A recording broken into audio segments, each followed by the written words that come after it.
प्रतिदिन सूर्य उगने के साथ ही जाग उठती हैं कुछ कहानियां, कुछ संघर्ष, कुछ इच्छाएं, कुछ यात्राएं।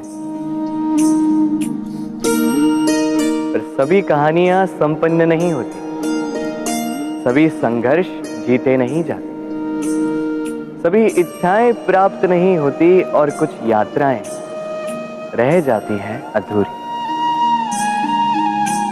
क्यों?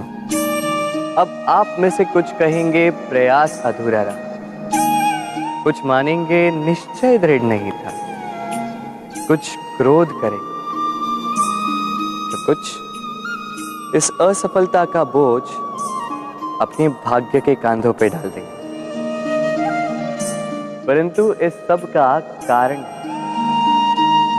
केवल एक तत्व की कमी है 2.5 अक्षर की। कमी है प्रेम। प्रेम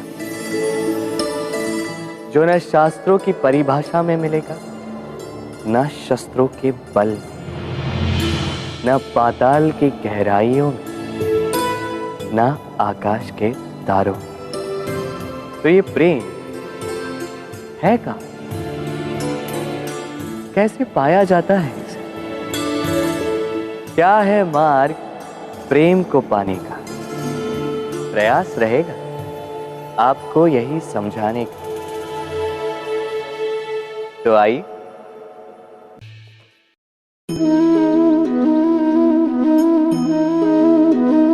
मेरे आसपास ये वृक्ष, ये पौधे,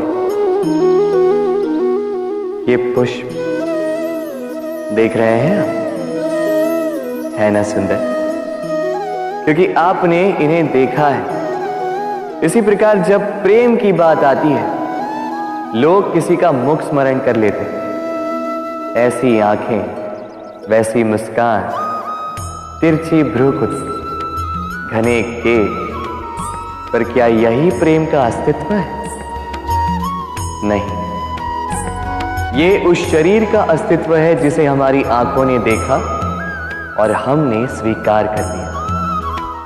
परंतु प्रेम भिन्न है।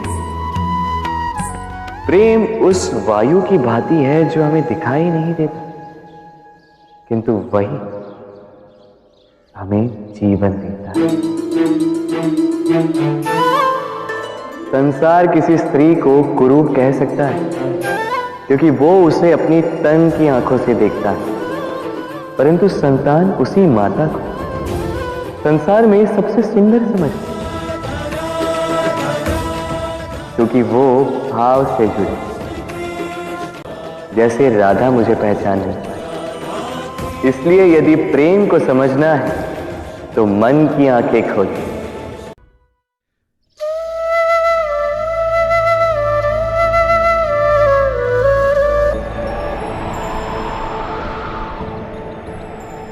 जब भी प्रेम की बात आती है, हम सबसे पहले मन में एक नायक और एक नायिका का चित्रण कर लेते हैं। क्यों? आपके साथ भी यही होता है ना? पर क्या प्रेम केवल नायक नायिका के आकर्षण का बंधन है? नहीं, प्रेम तो परिवार से हो सकता है, माता पिता भाई बहन से हो सकता है, सखा मित्रों से हो सकता है, देश और जन्मभूमि के लिए हो सकता है, मानवता के लिए हो सकता है, किसी कला के लिए हो सकता है, इस प्रकृति के लिए हो सकता है। पर प्रेम कभी उस पन्ने पर लिखा ही नहीं जा सकता जिस पर पहले ही बहुत कुछ लिखा हो। जैसे एक भरी मटकी में और पानी आ ही नहीं सकता। तो यदि प्रेम को पाना है तो मन को खाली करना होगा। अपनी इच्छाएं, अपना सुख सब त्याग कर समर्पण करना होगा। अपने मन से व्यापार हटा दो, तभी प्यार मिलेगा। और मन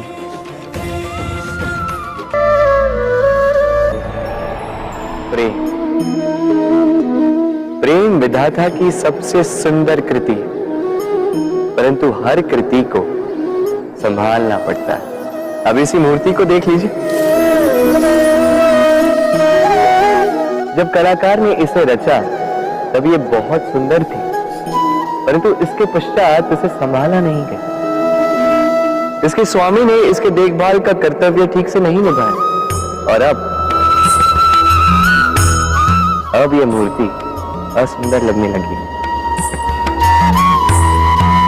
इसी प्रकार केवल कह देने से प्रेम नहीं हो जाता।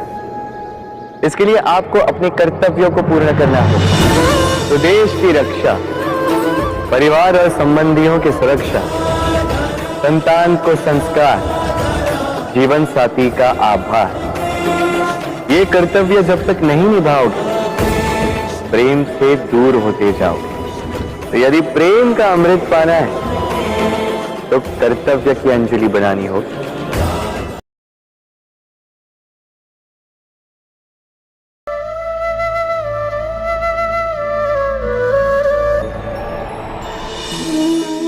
प्रेम संसार का सबसे पवित्र बंधन है, पर सच पूछो तो ये बंधन से मुक्ति है, स्वतंत्रता है।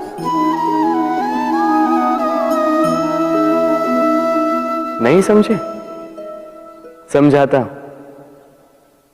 यदि कोई आपका प्रेम ठुकरा दे, यदि कोई आपका प्रेम समझ ही ना पाए तो क्या होगा? कुछ उदास हो जाएंगे, कुछ छल करके प्रेम पाना चाहेंगे, तो कुछ बलपूर्वक प्रेम पर अधिकार करना चाहेंगे।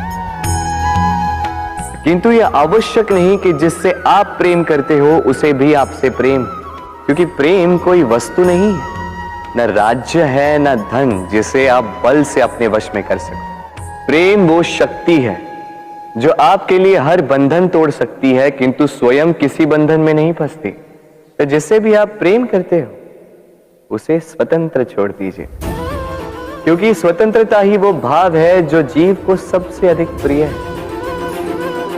प्रेम सच्चा होगा तो उसे अवश्य समझ में आए।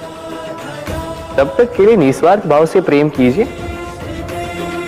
स्वार्थ हट जाएगा तो प्रेम आ ही जाएगा।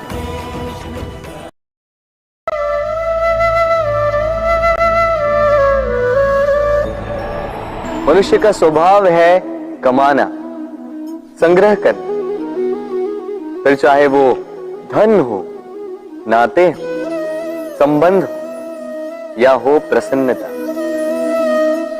परंतु क्या आपने कभी सोचा है नियति ने यह संग्रह करने की प्रकृति मनुष्य में क्यों डाली? एक बीज से पौधा पनपता है, उसके भोजन से फल संग्रहित होता है। क्यों? इसलिए ताकि वृक्ष उसे स्वयं खा सके? नहीं, बल्कि इसलिए ताकि वो भूखे जीवों में बांट सके। अब आप पूछेंगे कि इसमें वृक्ष का क्या लाभ? लाभ है, क्योंकि जो बांटता है वो मिटता नहीं। जो फल ये जीव खाते हैं वो उसके बीजों को वातावरण में बिखेर देते हैं, जिससे जन्म लेते हैं नए वृक्ष। उसकी जाति, उसका गुण, उसकी मिठास अमर हो जाती है। इसलिए स्मरण रखिएगा, अमीर होने के लिए एक एक क्षण संग्रह करना पड़ता है, किंतु अमर बनने के लिए एक एक कण बांटना पड़ता है।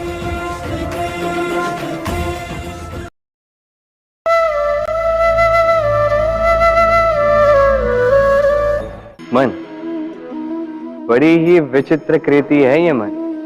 शरीर के किस अंग में बसता है कोई नहीं जानता, किंतु संपूर्ण शरीर इस मन की इच्छा साकार करने के लिए प्रयास करता रहता है। अब यदि मन कुछ खाने का करे तो व्यक्ति उसकी वनो उपवनों की इच्छा साकार करने का माध्यम ढूंढता रहता है।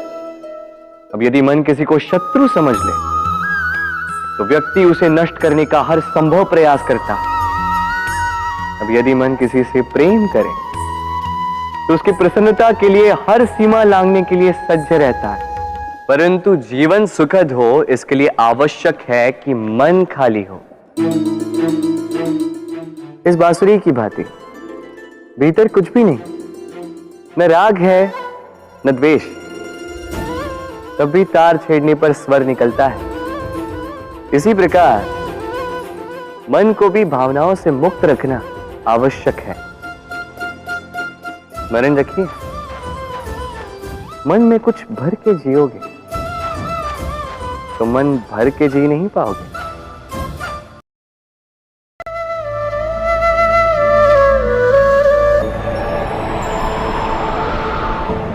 एक पिता के लिए उसकी संतान उसका गर्व है, उसका अहंकार है, और संतान के लिए उसके पिता उसका आदर्श, उसकी प्रेरणा। बिना कहे पिता संतान की हर इच्छा समझ जाता है और उसे पूरी करने की चेष्टा करता है। दूसरी ओर संतान सदैव प्रयास करता है कि अपने माता पिता को गर्वित करता रहे, किंतु यह बंधन एक स्थान पे आके टूट जाता है।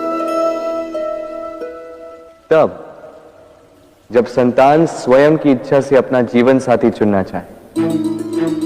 क्यों? कारण है संवाद की कमी। जब बात आती है संतान के विवाह की, तो माता पिता सोचते हैं कि इसमें संतान से क्या पूछना, हम उसके लिए कुछ अनुचित तो चाहेंगे नहीं। और संतान का यह मानना होता है कि उसका भविष्य चुनना उसका अधिकार है। दोनों आपस में दुखी रहते हैं, किंतु बात कोई नहीं करता। होना यह चाहिए कि माता पिता को उसी स्नेह के साथ संतान की इच्छा समझ लेनी चाहिए, और संतान को उसी विश्वास के साथ माता पिता को विश्वास में ले लेना चाहिए। एक बार संवाद करके देखिए, वर्तमान और भविष्य दोनों ठीक हो जाएंगे।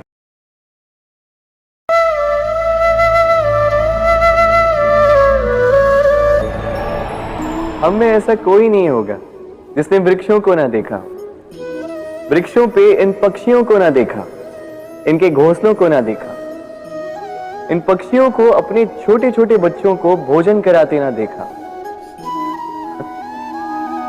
संसार का सबसे ममत्व वाला दृश्य होता है।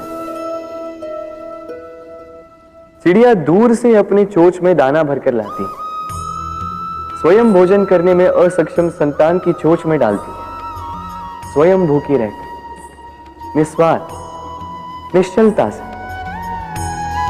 और जब संतान के पंख निकल आते हैं, वो उसे उड़ना सिखाती और उसके पश्चात उसे स्वतंत्र कर देती है अपना जीवन जीने के लिए, इस आकाश में उड़ान भरने के लिए। और हम मनुष्य क्या करते हैं? जिस संतान को हम पंछी की भांति पालते हैं, उसके पंख निकलते ही हम उसे बांध देते हैं, ये सोच के कि कहीं वो दूर उड़कर न चली जाए। ऐसा नहीं कि इस स्थिति में माता पिता को संतान से प्रेम नहीं है, अवश्य है, किंतु इसमें प्रेम पर मोह भारी पड़ जाता है, जो स्वयं अपने और संतान के भविष्य के बीच में बाधा बन जाता है। हम ये भूल जाते हैं कि हम केवल जन्मदाता है, भाग्य विधाता नहीं। तो जब प्रेम में मोह आ जाए तो वो प्रेम नहीं, स्वार्थ बन जाता है। इसलिए प्रेम को पास रखिए और मोह को दूर, क्योंकि जिससे प्रेम करते हैं उसका विकास नहीं रोका करते।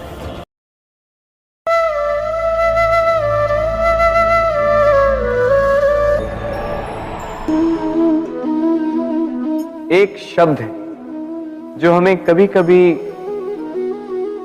या कहो कई बार सुनाई देता है, स्वार्थ। वो व्यक्ति स्वार्थी है, उसने स्वार्थ में आके ये बुरा कर्म कर दिया, आदि इत्यादि। देखा जाए तो संसार स्वार्थ को पाप का मूल मानने लगा, परंतु क्या स्वार्थ सच में बुरा है? नहीं। स्वार्थ ये शब्द बना है स्व से, अर्थात स्वयं से, यानी कि जिस कार्य में केवल स्वयं का अर्थ हो, केवल स्वयं का लाभ चाप हो, वो स्वार्थ। अब प्रश्न ये उठता है कि आपका स्व क्या है। यदि आपके स्व में केवल आप हैं तो आप अवश्य स्वार्थी हैं। यदि आपके स्व में परिवार सम्मिलित है तो आप परिवार्थी हैं। यदि आपके स्व में अन्य लोग सम्मिलित हैं तो आप परोपकारती हैं। और यदि आपके स्व में ये संसार सम्मिलित है तो आप परमार्थी हैं। तो अपने स्वार्थ से दूर ना जाएं, उसका विस्तार करें। अपने अस्तित्व का विस्तार करोगे तो ये स्वार्थ स्वयं ही परमार्थ में बदल जाएगा।